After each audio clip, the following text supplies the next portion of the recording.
l'armistice avait déjà été signé. Ici, il y avait encore les gens, les équipages militaires, alors que l'armistice était signé. L'État français ne pensait pas que les gens ici étaient encore opérationnels et prêts à tirer. Du coup, les troupes allemandes sont descendues. Les villes comme Thionville, Metz, ces secteurs-là, donc l'arrière de la ligne était déjà occupé par les Allemands, alors que ce secteur-là, qui est à peu près une bande de 12 km, ça correspond à peu près à la portée de tir de tous les ouvrages. Ici, c'était vide et occupé par les régiments français. Donc les Allemands ont tenté des percées à droite à gauche. Ici, on a des petits récits de combat, il y a eu des protections. En fait, quand les troupes sont parties, ils ont libéré plusieurs casemates. À savoir qu'ici, autour de l'ouvrage, le dispositif, c'est à peu près une dizaine de petites casemates carrées qui se trouvent tout autour. Là, on ne les voit vraiment pas. Il y en a 3 qui sont le long de la voie ferrée. On en a une là-bas. Il y en a 2 qui sont en face dans la forêt, en face de la route, qui sont capables de tirer jusque l'entrée du fort. Et là, il y en a une série de 5 qui partent jusque dans le bois et qui rejoignent la suite. C'est pour ça qu'on parle de ligne, parce que dedans, c'est des mitrailleuses, des canons anti-chars. Il y a eu des bombardements aussi quand les Allemands sont arrivés à Thionville. Il y a eu des avions qui sont passés. Ici, c'est à ce moment-là que l'équipage est rentré dans l'ouvrage. Parce que ce qu'il faut savoir, c'est que l'ouvrage, encore une fois, il faut le voir comme une arme et comme un bâtiment de guerre. C'est-à-dire que le personnel en temps de paix n'est pas dans l'ouvrage. Ici, on a une saignée dans la forêt et il y avait un campement en bois où les gens dormaient là-haut et vivaient là-bas. Et si les attaques arrivaient, les gars rentraient dans l'ouvrage. Quand les Allemands sont rentrés en France, la guerre a été déclarée, les équipages ont eu ordre de rentrer dans l'ouvrage. Et ici, un ouvrage comme celui-là avec 200 hommes est capable d'équiper et de mettre en service tout l'ouvrage en à peu près 1 heure, 1 heure et demie. Et le petit dispositif de casemate autour permet, en cas d'attaque rapide, en premier temps, d'avertir ici l'ouvrage de se mettre en service, de ralentir les troupes qui arrivent par la route du Luxembourg ou par la route de Thionville, et de préparer l'ouvrage à pouvoir défendre un peu le secteur. Ça n'a pas été le cas parce que c'était un peu vide, donc ils ont réussi à progresser un peu jusqu'ici, mais il n'y a pas eu de réel combat.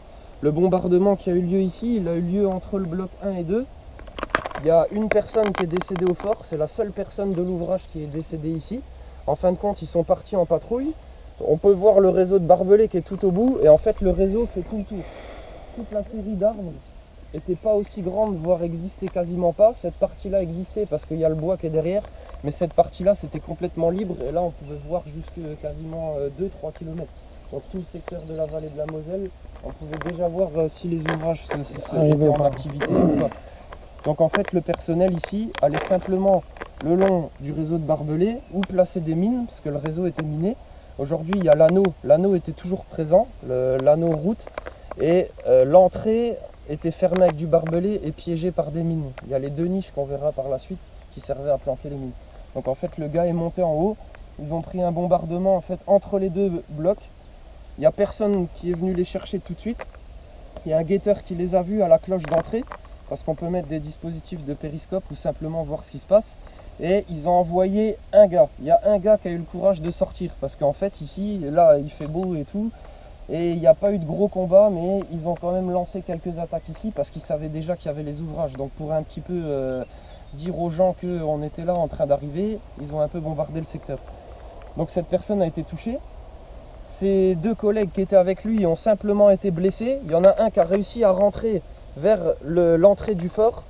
Le premier qui est sorti a été récupéré, le premier blessé, l'a ramené au-dessus de la cloche.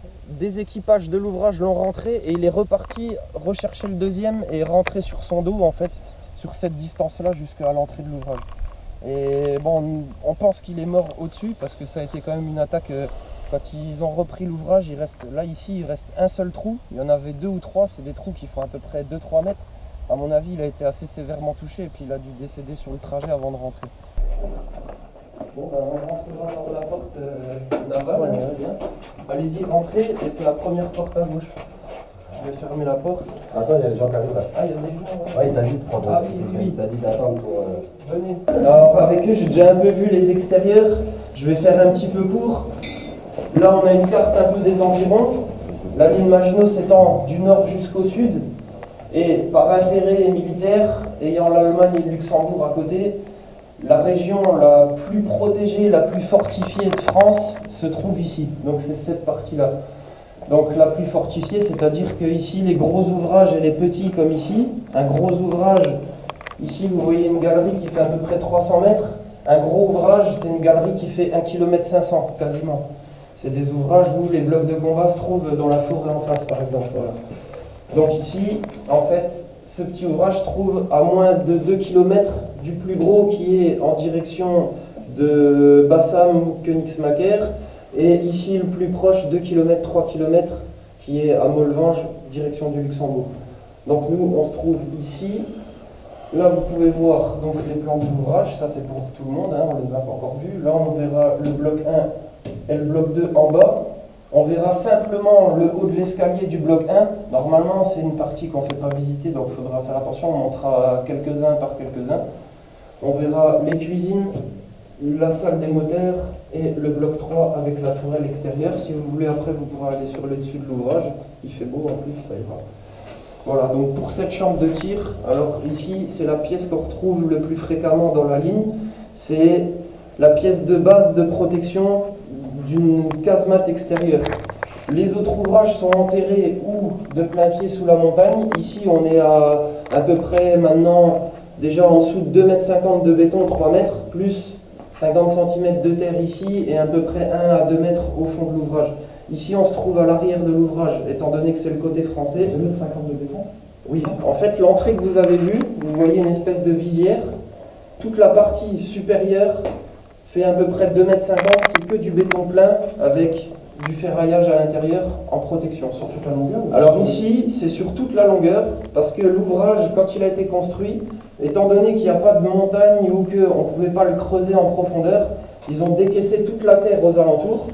Ils ont construit l'ouvrage complètement sous cette forme, il est de plein pied complet, et ils ont rencaissé la terre par au-dessus. Donc vu qu'on serait en fait découvert aux attaques aériennes, ils ont couvert l'ouvrage sur son entièreté pour pouvoir protéger. Les autres ouvrages sont protégés par la terre et par quasiment 50 mètres de terre, donc il n'y a pas besoin de cette protection. Par contre, en ce qui concerne les entrées des ouvrages, c'est la même chose partout, sur toute la ligne, c'est quasiment la même, c'est conçu de la même manière.